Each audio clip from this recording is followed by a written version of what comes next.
Mot de l'auteur. Je tenais particulièrement à vous remercier. Nous venons d'atteindre le seuil de 500 abonnés, qui est une avancée très significative pour notre chaîne YouTube. Chaque pouce bleu, chaque abonnement, chaque commentaire compte. Sentez-vous sincèrement remercié. Pour le célébrer, j'ai pensé à ce thème très lourd de sens. J'espère sincèrement pouvoir avoir les mots pour ressortir la puissance émotionnelle du thème. Je compte sur vous pour me donner votre avis en commentaire. Merci encore. Aucune pierre précieuse ne prend sa naissance au su et au vu de tous. Elles sont extraites de la boue, après un dur labeur, une fouille intense et du temps. On ne naît pas femme fatale, on le devient de nos souffrances, de nos expériences, de nos douleurs. Comme un phénix qui renaît de ses cendres, c'est exactement comme ça qu'une nouvelle version naît de nos galères. En meilleur ou en pire, l'on ne saurait le dire. Mona et Fred, deux jeunes avec le vent en poupe. Sur les bancs universitaires, leurs yeux brillaient de rêve et d'espoir d'un avenir meilleur, de réussir par leurs propres moyens. Mona était dans une famille très matérialiste, payer la pension de leur enfant n'était pas un devoir, chaque centime devait leur être restitué. Elle était de classe moyenne et se suffisait à elle-même. La famille à Fred, elle était tellement pauvre que, même se nourrir, relevait d'un parcours de combattant. Déjà à cette période-là, il entretenait une relation plus ou moins sérieuse, et leur ligne motive était ensemble contre tous, ensemble on est plus fort. Un soir alors qu'ils étaient plongés dans leurs spéculations, imagine, ne serait-ce qu'une minute on arrive, en Europe, dit Mona. Ça va vivre fort, répondit Fred, et il continua, je te dis, je ne discuterai pas le montant de ta dot, je la paierai entièrement. En cash, juste pour faire comprendre à tes parents que je suis un homme avec grand H. Oui, oui, j'ai confiance en toi, on reviendra en héros. Imagine tu arrives comme ça, en grande pompe, avec fanfare, et un cortège de voitures de luxe, Bentley, Jaguar, Ferrari, Rolls-Royce, le rêve de ça.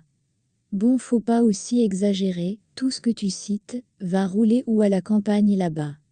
Les deux éclatèrent de rire. Dans leur petite chambre, éclairée à la lumière des bougies, où le couple de jeunes universitaires mettait en commun leur effort personnel, combiné avec la force des parents, pour arriver à joindre les deux bouts. C'était le théâtre de leur imagination, leur plan, leur objectif. Il avait recensé le type de problème qu'ils auraient bien pu pouvoir croiser sur leur route, et dans leur cerveau, étaient prêts à conquérir le monde. Au fil des tentatives, la ténacité, la patience et le courage aidant, une opportunité de voyage se présenta, et les deux posèrent leur candidature. Pour Mona et Fred, le plan était clair. Si jamais, les deux ne pouvaient pas voyager ensemble, la personne indiquée à partir serait Fred, en tant que mâle dominant, en tant que chef du groupe, il saurait faire les sacrifices inhérents au bien de leur future famille.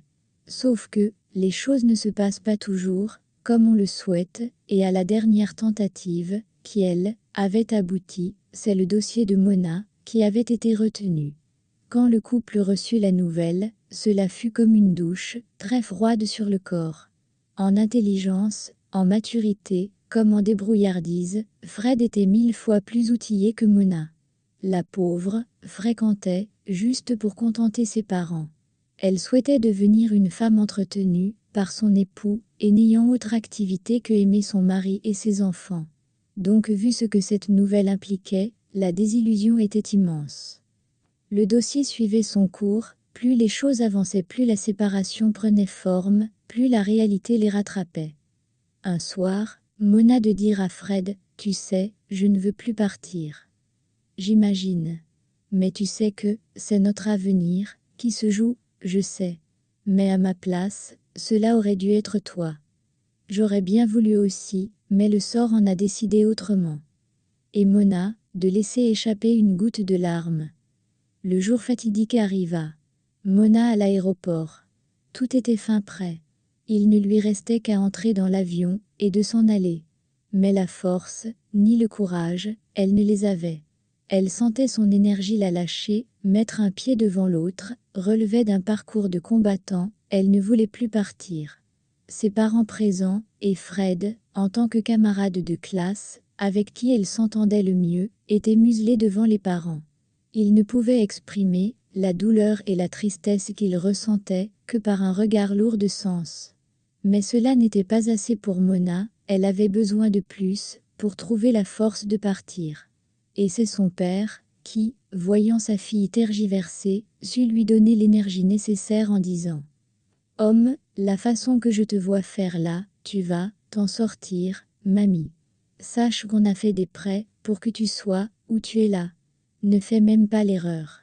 Pars et très vite même. » Ces mots, certes durs, la fit revenir dans la réalité et oublier ses pensées en mode bisounours. Elle prit congé d'eux, en se disant que cela n'était qu'un au revoir, pas un adieu. Assise sur son siège, en avion elle se fit la promesse de se battre comme une lionne, pour que son Fred la rejoigne. Pour payer aussi les dettes que les parents avaient prises pour sa vie à elle. Mona, dès son arrivée, suivit sa ligne motive. Après les cours, elle faisait plusieurs jobs étudiants, et même pas étudiants. Tout ce qui était à sa portée, elle le faisait. Elle ne triait rien. Elle était toujours disponible pour aller travailler. Elle faisait dans tout, la plonge, le ménage, caissière, déménageuse, cuisinière, porteuse de cartons en entrepôt, elle faisait tout, même les livraisons. En un temps record, elle avait pu venir à bout de la dette des parents. Il restait faire monter son essentiel. Mais malheureusement, tout ce qu'ils engageaient, comme procédure n'allait pas plus loin. Toujours des échecs à la clé. Pas d'ouverture, mais beaucoup de dépenses. Elle continuait à se tuer à la tâche, et continuait aussi à investir, dans tout et n'importe quoi, pour que Fred puisse la rejoindre. Si vous êtes arrivé jusqu'ici, et que vous avez aimé, n'hésitez pas de me le faire savoir en commentaire, ou à me lâcher un pouce bleu. Au cas où vous êtes nouveau, abonnez-vous pour ne pas rater les prochaines publications. Merci. Jusqu'au jour où, une opportunité se présenta à eux, elle semblait sûre, et différente des autres. Elle était express, mais dans la longévité, Fred se retrouverait en posture d'illégalité sur le territoire. Fred était pour, mais Mona non. Étant sur place, elle connaissait les risques, elle connaissait ce qu'il était possible d'endurer, et elle ne voulait pas de cette vie-là pour lui, ni pour elle. Elle voyait les problèmes venir à grande vitesse. Mais Fred insista et persista, lui tira même la gueule. Un soir, il lui rappela que c'était eux contre le monde, il refusait de douter. Il croyait en eux, en leur couple, en la possibilité que les choses aillent à son arrivée. Il comptait se donner à faire, pour la soulager. Il sut avoir les mots, qui touchèrent sa partie sensible. Elle décaissa le montant requis, et en moins de temps, qu'il ne faut pour le dire, Fred était là, avec elle, dans la même maison, sur la même table, sur le même lit. Tout cela semblait très invraisemblable, irréel. Mona avait l'impression de marcher sur un nuage. Les jours passèrent, et la réalité que Mona redoutait tant, qui était au-delà de leurs rêves, les rattrapa de plein fouet. Le séjour de Fred terminé, il ne pouvait pas trouver de job où que ce soit. Il ne pouvait faire aucune entrée d'argent, que des sorties. Elle devait travailler pour deux. C'était difficile, mais possible, se disait-elle, avec la foi et la volonté. Son parcours l'avait forgée, elle était devenue plus forte, plus mature et plus ingénieuse. Elle réussissait à joindre les deux bouts, pour eux, pour leur futur. Très vite, elle dut choisir entre terminer ses études et la survie de son couple. Être en même temps à la recherche de l'argent, et à aller s'asseoir pour prendre cours, elle n'y arrivait plus. Même la concentration n'y était plus. Elle préféra se concentrer sur ses entrées, et laisser tomber son diplôme. Pendant ce temps, Fred, très désillusionné, se sentant inutile, et trouvant un peu injuste, de se retrouver à jouer le rôle de la femme dans la maison. Soit, faire les courses, le ménage, la lessive, la cuisson, cela l'horripilait. Mais, il était obligé de ravaler sa fierté et d'exécuter, voyant le sacrifice que Mona devait faire pour eux. Elle sortait très tôt le matin, et ne rentrait qu'en soirée, exténué et parfois à bout de nerfs. En ces moments-là, il lui arrivait qu'elle lui reproche des choses, ou parfois lui fasse passer un mauvais quart d'heure. Il savait bien que cela était dû au stress qu'elle encaissait en journée. Il ne pouvait cependant pas s'empêcher d'avoir un ras-le-bol des fois. Oisiveté et flânerie aidant, il fit la rencontre de quelques amis qui menaient des vies diamétralement opposées à la sienne. Ils savaient s'amuser, ils savaient vivre, ce n'étaient pas des clochards, eux. Avec eux, il pensait trouver des opportunités qui allaient changer la donne. Sans réfléchir, c'est avec les 4 pattes que Fred plongea dans cette amitié, où l'eau était transformée en vin, où les conversations étaient tellement animées que l'on ne voyait pas le temps passer, dans des lieux où toutes les couches sociales étaient représentées, où des soucis pouvaient trouver des solutions. Fred avait bien pris la peine de lui expliquer les choses, telles qu'il les concevait, ou comme il les vivait. Mais Mona n'appréciait pas cette vie-là. Elle trouvait que cela s'apparentait à du banditisme. Il était de plus en plus absent, rentrait de plus en plus tard, et le pire était qu'elle devait payer pour ses hallucinations. Chaque jour, elle sortait avec le macabau au travers de la gorge, en le regardait ronfler étendu, où il avait trouvé l'espace. Depuis, il ne supportait pas les frasques de l'alcool. C'était quoi cette vie, qui ne prenait vie qu'en soirée? Elle a essayé, demandé conseil, la phrase qui revenait était « elle ne devait pas se laisser faire ». Elle avait assez donné, soit il se pliait, à elle sa décision, soit il était préférable qu'il se laisse. La graine plantée, elle fit son chemin, dans son esprit, germa et il fallut récolter les fruits. Chaque jour, c'était des disputes. Chaque geste ou action posée par Fred en bien ou en mal, provoquait un torrent de paroles blessantes, de la part de Mona, elle était à bout. Il ne voulait pas abandonner ses amis. Cette vie, qu'il se construisait. Et un soir, alors que la tension était à son comble, que, le matin même, Mona s'était levée, et comme d'habitude elle avait oint de paroles blessantes, elle rentra, ce soir-là, et trouva la maison vide. Au prime abord, elle avait cru que comme d'habitude, il allait rentrer tard. Mais le lendemain matin, pas de ronflement, personne sur qui crier. Puis le surlendemain, cela devint un peu suspect. Quand elle fouilla la maison, elle se rendit compte qu'il avait emmené tous ses affaires. Il était parti. Que de changer, que de faire des concessions, il avait choisi de partir, sans même lui laisser un mot. Cela s'apparentait à de l'ingratitude pour Mona. Elle avait l'impression de s'être fait abuser par ses belles paroles. Alias, eux deux, contre le reste du monde. Où est-il donc maintenant? Pleurer, même pas une seule larme elle ne versa, elle se sentait plutôt plongée dans une colère fulminante. Et se dit, le remède de l'homme, c'était l'homme. Elle le remplacerait très vite, juste pour que Fred le tienne pour dit, elle ne souffrait pas de son manque. Mona, après même pas 3 jours, elle était déjà en couple, avec quelqu'un d'autre. Bonne manière, bonne présentation, éloquent dans son discours, mais menteur patenté. Sur un même sujet, en l'espace de quelques minutes, il pouvait avoir 5 versions différentes. Très matérialiste, ses intérêts passaient toujours avant pour tout le monde, tout moyen était bon pour lui de gagner de l'argent. Voyant l'allure, Mona savait très bien qu'elle n'aura pas le souffle de faire long feu avec lui. Elle voulait juste passer le temps avec lui, pour fuir le deuil de sa relation précédente. Mais Antoine fit voyager son esprit, que même les mots pour se plaindre, elle n'avait plus. Un soir, alors qu'elle était en train de masser ses courbatures, de tous ses heures de travail, en position debout, de tous ses courses, dans les transports publics, Antoine lui dit « Tu sais mon amour à moi. Tu n'es pas obligé de souffrir autant. » Elle lui jeta juste un coup d'œil, qui signifiait « Dans quoi va-t-il encore m'emmener ?» Et Antoine, de continuer « Tu sais le diplôme que n'a pas terminé. Est-ce que tu sais que j'ai un raccourci pour que tu l'aies, et comme ça tu changeras radicalement de vie. » Comment ça? Oui, je peux te faire une fausse copie, et le tour est joué. Je pense que tu as de la matière et de l'expérience. Les entretiens ne seront qu'un jeu d'enfant pour toi. Et si je me fais prendre, toujours dans la négativité, tu ne te feras pas prendre. Ne t'inquiète pas. De toutes les façons, Tu auras le diplôme demain, et dans 2 jours, tu iras passer un entretien. Tout est arrangé. » C'est une Mona, stupéfaite, qui se tourna vers lui pour le regarder. Qu'avait-il fait? Et surtout dans quel intérêt? Il ne faisait jamais rien pour rien.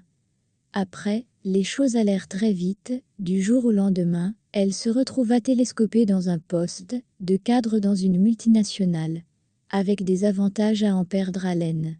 Elle n'imaginait pas vivre cette vie. Elle avait tout à sa portée. Elle était reconnaissante à Antoine, car c'était lui qui avait eu la vision. Du coup, chaque mois, elle devait lui verser quelque chose. Elle le faisait sans geindre au début, mais le montant augmentait chaque mois, au point où Antoine n'a plus trouvé nécessaire de travailler et a abandonné son job pour vivre intégralement à son crochet. Très vite, Mona s'est transformée à sa vache à lait. Et quand elle voulait un peu résigner, il lui rappelait que n'eût été lui, jamais elle ne serait là où elle se trouvait. Elle n'avait pas d'autre choix que d'obtempérer. Pendant des mois et des mois, elle a supporté, elle ne ressentait même plus rien pour lui, ils vivaient dans la même maison, mais dans des chambres séparées. Mona devait céder à tous ses caprices. Il pouvait même en pleine nuit, alors qu'elle était profondément endormie, l'appeler pour lui demander de lui faire un dépôt, afin qu'il puisse continuer sa soirée paisiblement. Si vous êtes arrivé jusqu'ici, et que vous avez aimé, n'hésitez pas de me le faire savoir en commentaire, ou à me lâcher un pouce bleu. Au cas où vous êtes nouveau, abonnez-vous pour ne pas rater les prochaines publications. Merci. Ce n'était pas l'argent le problème, mais elle avait l'impression d'être dans une prison dorée. Elle n'avait même pas les mots pour expliquer son mal-être. Elle savait que ce qu'elle vivait n'était juste pas normal. Elle avait beau se trouver des raisons pour rendre sa situation comestible ou digestive, ça ne passait pas.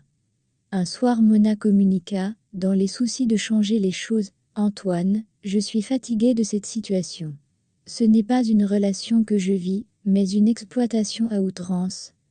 En vrai, tu es ingrate. N'était-ce pas toi qui portais les cartons en longueur de journée, le ménage en soirée? Tu as oublié ton passé ou quoi? » « Oui, mais dans ce passé-là, j'étais plus heureuse. » « Ah bon? Je veux que tout ça cesse. Je pense qu'il est temps que l'on se sépare. De toutes les façons, on ne vit plus rien ensemble. Tu te crois intelligente, tu veux maintenant manger seule. En jetant ton caillou, l'oiseau a vu, rien à chauffer, et l'oiseau s'est envolé. Si je perds, on perd ensemble. Mona, ce soir-là, parlait, sur un coup de tête, sans avoir mûri l'idée. Juste pour qu'il se remette en question. Juste pour qu'il sache son ressenti. Juste pour que les choses changent. Mais les choses empirèrent. En plus de ça, elle apprit par le plus grand des hasards qu'il était allé lors d'un séjour dans son pays, à ses frais bien sûr, doter une femme, et qu'il était en voie de faire monter la fille pour le rejoindre.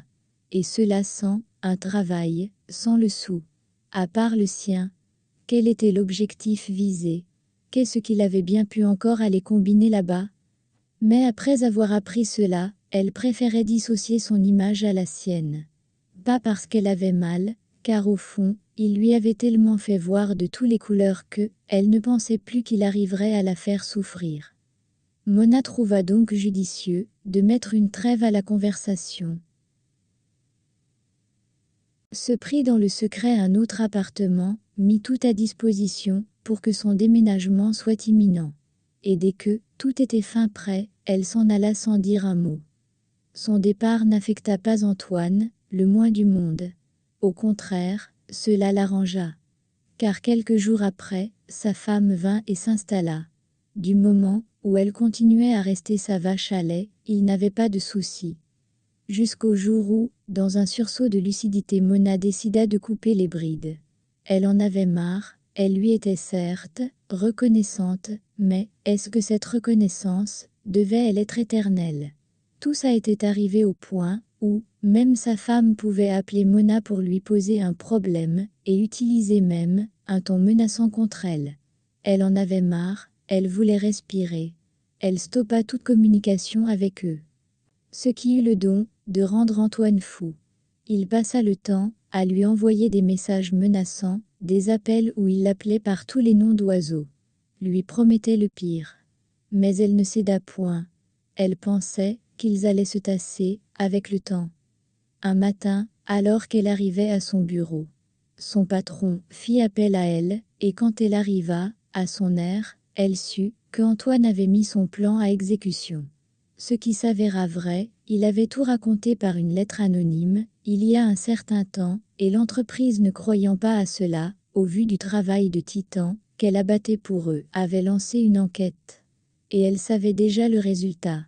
Il était courroucé d'avoir été abusé, et lui demanda de prendre ses affaires, et de libérer les lieux. Elle le fit sans regimber, qu'allait-elle pouvoir bien dire? C'est sous escorte de 2 agents de sécurité qu'elle quitta l'entreprise, avec tout la honte, les chuchotements très audibles de ses anciens collègues en fond sonore. Un soldat était à terre. Après tout ce qu'elle avait traversé, jamais elle ne s'était donné le luxe de pleurer. Elle ne voyait pas l'utilité de le faire. Elle s'était toujours montrée forte. Elle ne s'était jamais couchée face à l'adversité. Elle avait toujours tenu le coup. Mais là, ses forces la lâchaient, les larmes ne coulaient pas, mais se versaient. Toutes les plaies qui jusqu'ici, elle pensait guéries, lui montra qu'elle ne l'était pas. Elle était en fait une bombe en retardement, donc le compte à rebours était à son terme. Elle avait explosé, et elle avait été réduite en centre. La suite de l'histoire, on assistera à la naissance du phénix. Merci d'être resté jusqu'ici. Si vous avez aimé, n'hésitez pas à me le faire savoir en commentaire, ou à me lâcher un pouce bleu. Et si vous êtes nouveau, abonnez-vous et activez la cloche de notification pour ne rater aucune autre publication.